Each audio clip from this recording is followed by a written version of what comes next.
Mga ka-sports, grabe, isa na namang batang halimaw ang umuusbong sa UAAP Juniors. Walang iba si Goodluck Okibata. May dugong half Nigerian at half Pinoy at full beast mode sa court. Ngayon mga ka-sports, pag-usapan natin kung bakit siya ang future superstar ng Philippine basketball. Kung trip mo po ang ganitong content, paiwan ng follow at pa-subscribe na din. Tara, simulan na natin. Si Goodluck Okibata ay anak ng Nigerian father at Filipina mother. Bata pa lang, kitang-kita na ang athleticism at height advantage niya. Ngayon, sa UAAP Juniors, siya ang isa sa mga pinakakilalang young prospect na may combo ng lakas, bilis at killer instinct. Sa kanyang mga recent games, literal na naghahalimaw si Okibata. Double-double machine, unstoppable sa ilalim at may highlight dunks na pang viral. Imagine mo kahit high school pa lang, parang pro na kung gumalaw. Kung minsan nga tinuturing na siyang mini Kai Sotto ng UAAP dahil sa kanyang tangkad at presence sa loob. Hindi lang siya puro tangkad, marunong din sa fundamentals. May mid-range jumper, matibay sa depensa at marunong magbasa ng laro. Kaya nga maraming scouts ang nagsasabi,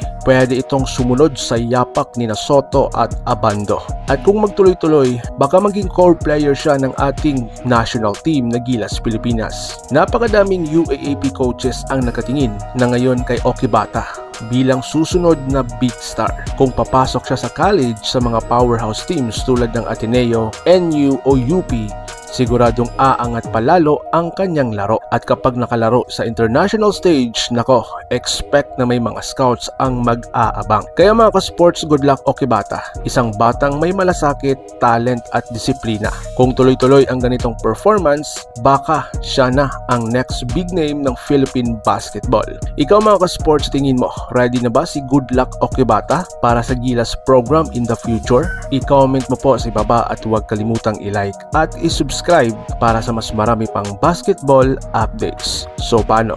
Ingat po kayo.